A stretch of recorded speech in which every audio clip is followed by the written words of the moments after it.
Assalamualaikum warahmatullahi wabarakatuh. Eh, Nama gue Gregor Jason atau biasa dipanggil Rino. Dan gue nggak tahu ini bakalan jadi video pertama atau kedua buat ini apa namanya asistensi komputasi intelligence. Cuman yang paling ini gue fokusin buat ini apa namanya penyelesaian tugas kalian. Mungkin agak mepet sih, mohon maaf. Baru bisa bikin setelah UTS sama agak mepet sama waktu pengerjaan tugas kalian. eh, ini yang mengenai untuk buat video ini saya mau ngejelasin gimana sih ngelakuin apa namanya studi literatur buat topik machine learning dan termasuk juga deep learning.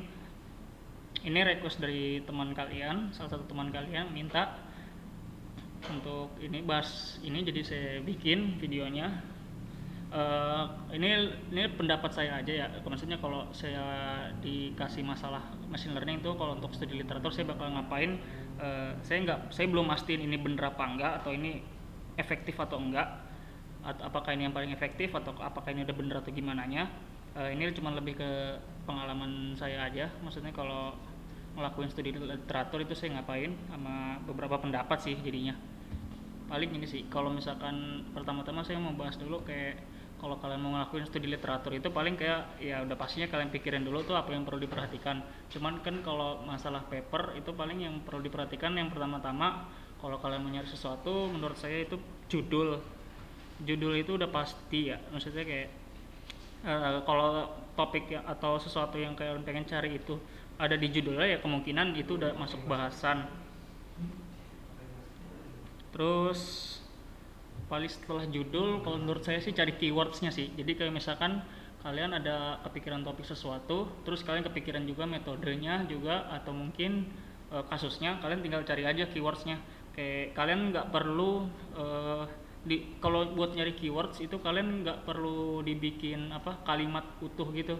Paling kalian bisa aja kayak masukin kalimat-kalimat kata-kata yang nggak nggak kebentuk kalimat, tapi dia itu perkatanya itu make sense gitu. Kayak misalkan aplikasi sama machine learning, atau machine learning aplikasi, udah gitu aja harusnya udah nongol sih. Karena kalau nggak salah kalau di database gitu dia pencariannya juga bisa nyari berdasarkan keyword itu. Sama kalau udah kalian nemu apa namanya papernya yang menurut kalian menarik, judul sama keywordsnya cocok nih sama topik kalian, kalian baca abstraknya. Mungkin nggak usah semua. Kalian biasanya sih kalau abstrak itu kan dia kan rangkuman paper, dan dia harusnya berurutan gitu, dari atas sampai bawahnya itu biasa atasnya maksudnya kalimat pertama kalimat kedua nyeritain background dari penelitiannya, habis itu kalimat ketiga kalimat keempat paling ngebahas metodenya atau data yang dipakai. Terus biasanya sih kalimat-kalimat terakhir baru deh masuk ke apa namanya kesimpulan sama performa model, atau ya biasanya performa model sama kesimpulan sih. Kalau mungkin ada yang langsung ke penjelasan hal lain atau future works atau apa, cuman biasanya kalian cukup baca abstraknya aja. Nah kalau setelah kalian baca abstrak, kalau misalkan kalian mungkin tertarik atau apa, ya kalian bisa buka papernya, atau kalau kalian nggak tertarik ya bisa aja sih ditinggal atau mungkin disimpan buat referensi. Ya sebenarnya kalau tertarik bisa kalian download juga sih. Ini untuk fokus kalian kalau ngelakuin studi literatur, ini menurut saya ya, kalian perlu cari fokusnya dulu ke misalkan kayak tiga hal ini sih kalau dari saya. Kayak misalkan apa yang pertama tuh topik, ya udah pasti kalian misalkan nyari topik tuh topik permasalahan, kalian mau nyelesain permasalahan apa di bidang apa, habis itu baru kalian cari aplikasinya, atau mungkin penggunaannya, implementasinya. Kayak misal kalau di bidang misalkan topiknya itu nggak harus detail, topiknya bisa uh, secara luas dulu. Kayak misalkan mungkin di bidang kesehatan atau mungkin di bidang finance, jadi kalian bisa fokus di situ dulu, baru kalian mulai mendetil. Kayak misalkan mungkin kalau di bidang kesehatan kayak deteksi penyakit, atau mungkin telemonitoring atau apa gitu ya, kalian pikirin aja. Atau mungkin sentimen analisis, cuman kan kalau sentimen analisis mungkin tergantung topiknya lagi. Misalkan kayak apakah sosial media atau mungkin review produk. Nah itu untuk topik. Kalau untuk metode, kalian misalkan mau cari nih, misalkan kalian ada tertarik ada suatu metode, mungkin metode ResNet. Nah, kalian penasaran mungkin ResNet itu dipakai di apa sih?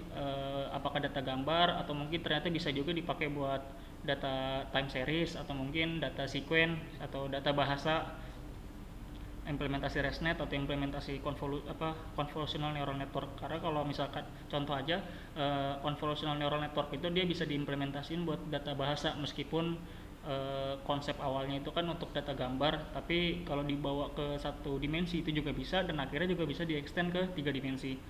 Kemudian yang ketiga, bagian khusus yang ingin diteliti ini maksudnya lebih ke ini sih, kalau pendapat saya lebih ke apa namanya, kalau kalian ngerjain sesuatu project machine learning dan kalian pengen fokus ke salah satunya, kan kalau project machine learning itu kan ada pengumpulan datanya, terus metode proses ngebersihin data, ngeproses datanya, terus kemudian mungkin ada fitur engineeringnya atau fitur transformasi atau pemilihan fiturnya.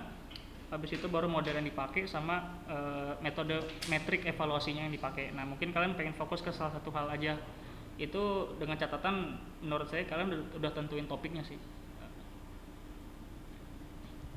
Untuk topik ini yang saya bilang tadi, ini fokus ke topik yang ingin diteliti atau diselesaikan. Kemudian fokus topiknya itu bisa ruang lingkup umum atau ruang lingkup khusus. Kalian mungkin pengen nyari dulu di bidang kesehatan, atau kalian mau langsung tembak ke misalkan mendeteksi penyakit X. Nah, ini opini pribadi saya, kalau misalkan kalian topik yang pengen diteliti nggak ada, itu kalian nyari perluasan dari topiknya, atau misalkan istilahnya mungkin saya nggak tahu ada bahasa kayak gini ya, mungkin tetangga topiknya sih, kayak mungkin kalau penyakit jantung, terus kalian mungkin penyakit jantung A, terus mungkin kalian cari tetangganya mungkin penyakit jantung B, ada nggak metode yang sama, dengan catatan datanya harus sama ya, atau mungkin metodenya sama atau mirip. Jadi ada kedekatan gitu. Kalau misalkan topik yang kalian pengen teliti itu nggak ada, kalau misalkan ada ya lebih baik yang di situ sih. Paling kalian perhatiin sih bedanya di mana. Sama kadang-kadang juga kalau author kalau udah ngasih itu kan di akhir-akhir ada feature works. Nah, itu feature works itu bisa kalian gunain buat ide, buat ngelanjutin penelitian yang dilakuin sama si author tersebut. Kemudian untuk metode, ya yang saya udah bilang, fokus yang ingin diteliti itu adalah implementasi dari modelnya. Lebih baik kalian udah ketemu topiknya sih, tapi kalau misalkan kalian cuma sekedar pengen tahu tentang model juga bisa. Kayak misalkan yaitu yang tadi saya bilang, konvolusi neural network itu dipakai buat apa aja, tipe datanya atau kasusnya. Kemudian beberapa pertanyaan yang menurut saya bisa diadres itu perlu modelnya apa yang digunakan, sama bagaimana model tersebut dilatih. Karena kalau untuk satu model yang sama itu kan kalau metode pelatihannya beda, kayak misalkan metode A, mungkin paper A atau artikel A dia makainya trend datanya sama nih, tapi trend testnya itu mungkin 60-40, terus yang lain 70-30, atau mungkin yang satu pakai metode cross validasi, yang satunya pakai holdout method. Itu kan pasti udah bakalan beda. Nah, terus juga penentuan hyperparameter modelnya itu seperti apa, apakah dia dilakukan tuning, atau mungkin dia pakai default parameter yang dipakai sama modelnya. Kemudian juga arsitektur model deep learning yang digunakan, sama kalau bisa sih alasannya kayak kenapa pakai ResNet atau kenapa pakai konvolusi, apakah bentuk datanya gambar atau gimana. Terus kalau arsitektur model, kalau misalkan kita ngomongin CNN sendiri, itu kalian bisa ngerakit sendiri, atau mungkin kalian pakai transfer learning, atau mungkin lebih detail lagi kalian fine tune sendiri ke dataset yang kalian butuhin. Fine tuning itu kalian pakai transfer learning istilahnya, terus kalian kalian latih modelnya lagi ke data yang kalian punya. Terus kalau untuk bagian khusus yang ingin diteliti ini yang udah saya bilang tadi, jadi mungkin data yang pengen digunakan itu apa, atau mungkin metode preproses yang dipakai gimana, atau kemudian fitur yang digunakan, atau mungkin metode ekstraksi fitur yang digunakannya gimana, terus model sama skema fittingnya, sama performa modelnya. Jadi karena evaluasi metrik itu juga nggak bisa kita bilang akurasinya segini, presisinya segini, atau konfusi matriksnya segini. Kalian mungkin perlu interpretasi lebih jauh juga, atau mungkin tergantung dari autornya menginterpretasinya gimana. Sama untuk model yang sama mungkin dia pakai metrik yang beda. Cuman kalau beda di metrik sih, kecuali kalian nge-propose evaluasi metrik yang baru, ya saya rasa sih nggak perlu kalian dalemin sih di bagian situ sih. Mungkin apa ya, contoh kali ya, saya lupa tadi mulai jam berapa. Misalkan mungkin topik machine learning. Oh iya, kalau kalian cuma mau sekedar ini doang, mau sekedar apa namanya, studi literaturnya itu yang komplit, bukan komplit maksudnya luas, biasanya tuh kadang ada orang udah, dia itu udah di judulnya ada uh, comprehensive review atau review atau survei. Ini biasanya dia nih author nge-compile apa beberapa paper yang sesuai sama yang diteliti, habis itu dibikin paper gitu, jadi paper rangkuman lah istilahnya lah. Nah kalian bisa baca tuh, nanti dijelasin sama itunya. Oke, misalkan mungkin topik yang paling hangat sekarang kan kayak apa, kalau kalian pernah dengar apa, kalau pasti kalian tahu lah ya ChatGPT gitu kan. Nah itu kan dia kan pakai NLP, mungkin NLP. Terus mungkin kalau kalian pengen tahu aplikasinya di misalkan healthcare atau ya healthcare application. Nah ini kalau ya maaf, kalau kayak gini doang kalian biasanya nongolnya tuh, saya nggak bukan nggak pernah ya, hampir nggak pernah sih saya pribadi pakai Google Scholar atau apa buat nyari paper. Biasanya saya cuma nambahin gini doang, paper. Nah nanti dia langsung keluar ininya apa namanya, entah PDF, abstrak atau apa. Nah kalian mungkin bisa cari-cari. Kalau untuk machine learning atau deep learning sih biasanya sih start remotely paling ya. Sepengalaman saya, kalian bisa nyari di IEEE, kemudian di Nature juga bisa. Habis itu di Springer Science Direct harusnya juga bisa, sama ACM kayaknya juga bisa sih, cuman saya jarang, saya biasanya tiga ini, IEEE, Nature, sama Science Direct kalau buat nyari-nyari. Atau ya udah abis itu kalian cari aja kayak misalkan mungkin NLP healthcare.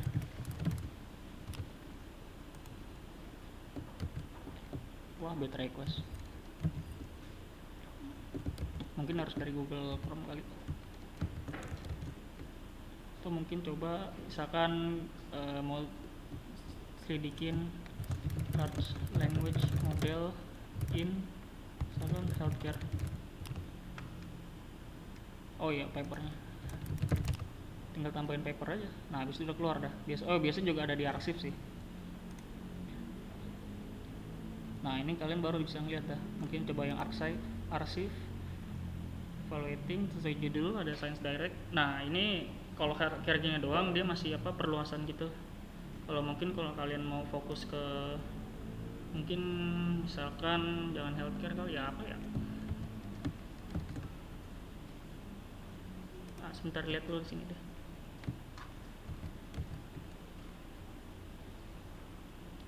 Ini kalian bisa cari, oh ya ini kemarin topik skripsi saya, waktu itu saya ngerjain data HRV machine learning, habis itu cari. Kalian mungkin bisa juga kayak misalkan apa ya, object detection mungkin. Object detection ini kan masih agak umum permasalahan topiknya ya. Object detection, terus mungkin buat healthcare atau yang lain, finance mungkin. Saya nggak pernah buka sih. Object detection paper finance. Oh ini ada nih, ternyata ada nih, object detection approach for stock chart, atau mungkin a study on generic object detection. Ini ada nih, a survey. Biasa kalau ini sih harusnya udah ini sih apa namanya, udah compilan gitu. Nah ini saya pakai apa namanya, kalau saya mau ngelakuin skripsi saya, topik skripsi saya HRV sama machine learning, saya cukup dua kata itu atau 3 kata. Ini I explore remote lab. Nah ini keluar nih, deep learning technique on text classification using natural language processing in social health care network. Oh ini ada comprehensive survey-nya, jadi bisa dibuka. Itu mungkin chatbot. Ini ada overview juga. Overview biasanya gini yang rame sih. Itu method healthcare diagnosis model using machine learning. Nah kalau kalian mau ngerangkum juga, misalkan contoh satu paper kali ya. Coba lihat contoh comprehensive survey.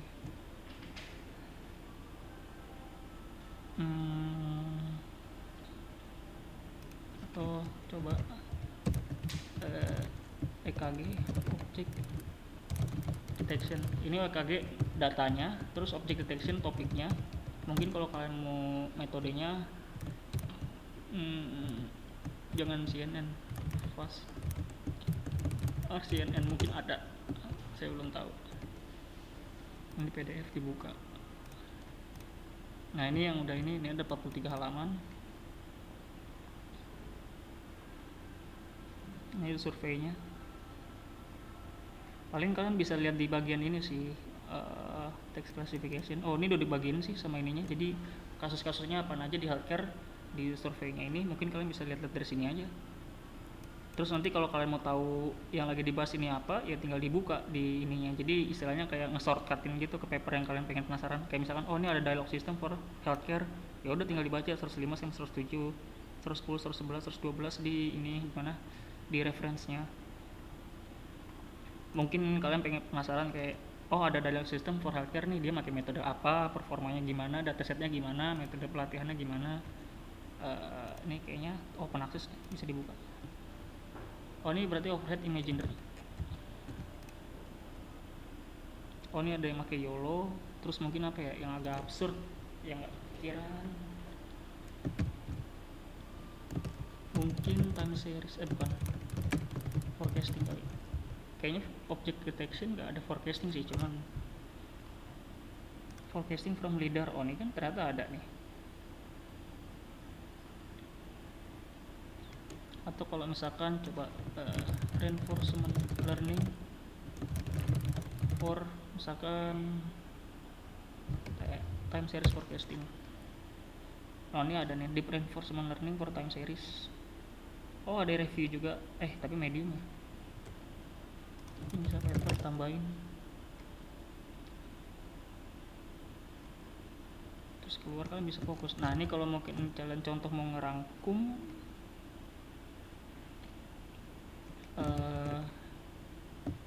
ini surveinya cuma 7 halaman tapi di survei singkat ini ya.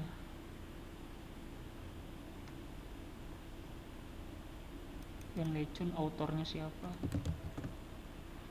ini yang lengkapnya. Nah dia bentukannya kayak gini. Ini biasanya kalau lengkapnya modelnya apa, terus fiturnya, tanggal, link, itu tergantung autornya sih. Trainingnya pakai apa, metodenya apa, modelnya apa, metode evaluasinya gimana. Terus ini model name, base, parameter, jumlah parameter, terus fitur yang dipakai, kemudian ada linknya.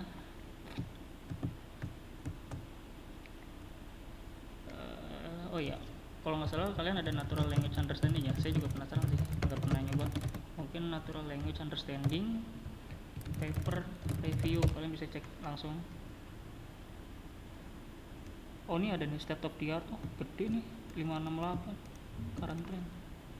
Atau mungkin NLP in deep learning paper review.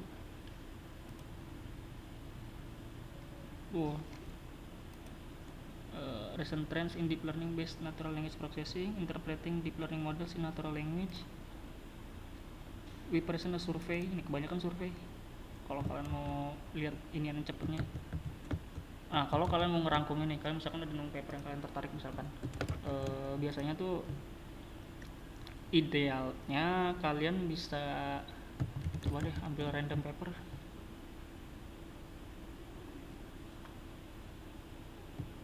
Coba ini.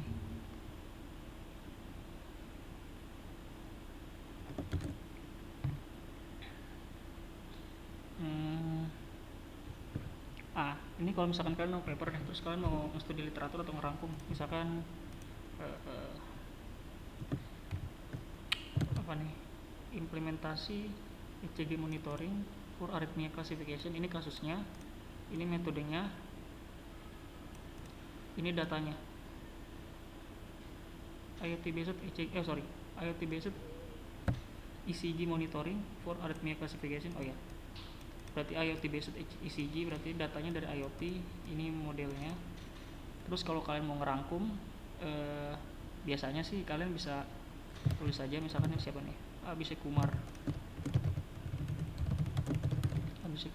atau kalau ini saya malas nulis kebanyakan, paling bisa kalian bikin Kumar et al. Dia tahun berapa, 2022. Terus tulis saja menciptakan, mungkin kalau dia nge-propose model, menciptakan modelnya untuk apa, mungkin kalian bisa baca abstrak ya.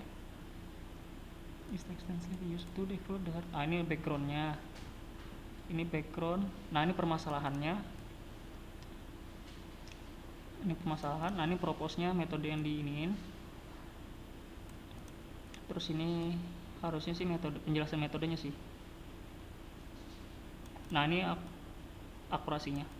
Ini kalian bisa ambil dari sini sih. Idealnya modelnya apa, kalian tulis modelnya, misalkan apa tuh,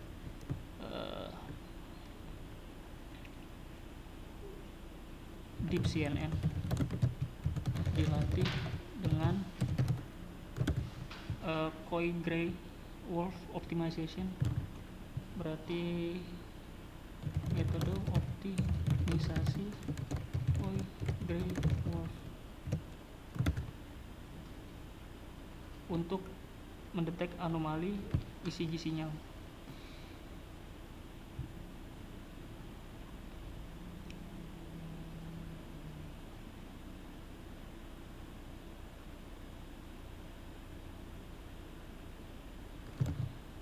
Berarti kalau gini CNN yang dilatih dengan metode optimisasi Wolf, kalian bisa tulis gini, untuk apa, untuk mengklasifikasikan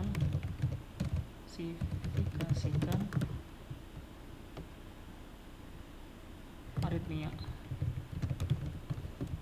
Ini problemnya nih, detect and classifying arrhythmia.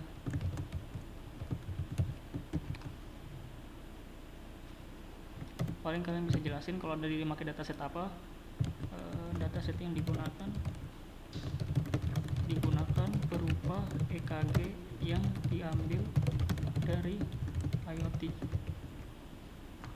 Kalian ceritain dulu modelnya dulu, habis itu data yang dipakai, performanya, baru deh model tersebut berhasil mencapai akurasi sebesar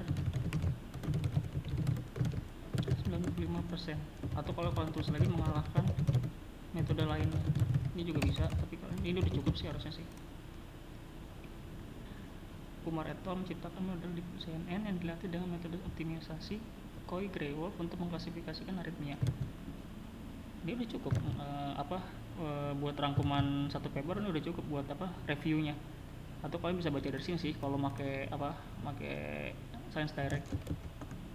Terus mungkin mau cari lagi, oke, kita mungkin contoh buat fokus ke aritmia, deteksi aritmia berarti ya. Nah kita kan misalkan udah ketemu nih, aritmia EKG detection. Ini kalau kalian bisa masukin contoh kasusnya harusnya udah kebayang sih. Atau mungkin deep learning, tambahin aja metodenya, visual transfer learning for personalized. Coba yang ini.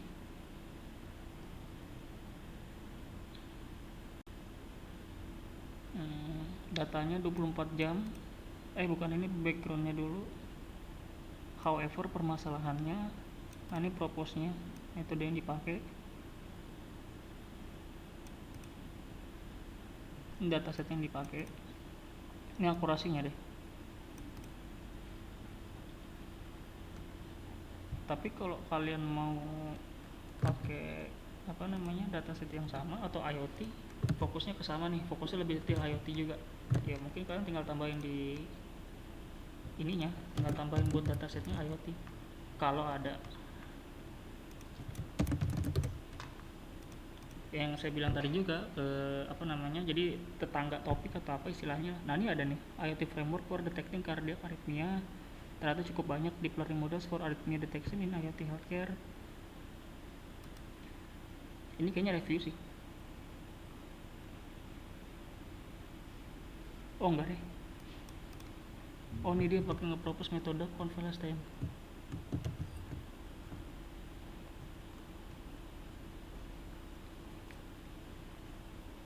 Deep learning model berarti Hamad et al 2022. Misalkan ini, nah ini bahasanya yang penting sama, ada metodenya, datanya, sama performanya, tapi kalian bisa dibedain. Misalkan ini mengimplementasikan model CNN, model gabungan CNN dan LSTM untuk apa nih, automated detection arrhythmia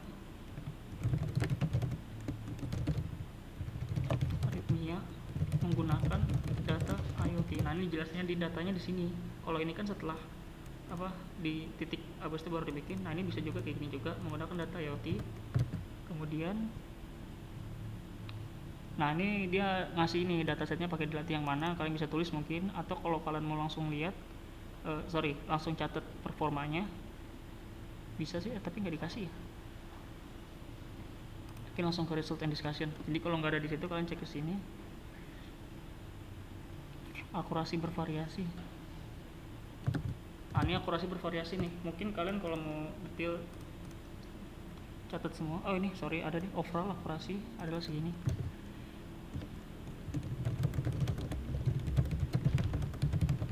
Overall akurasi sebesar 97, 94, 91.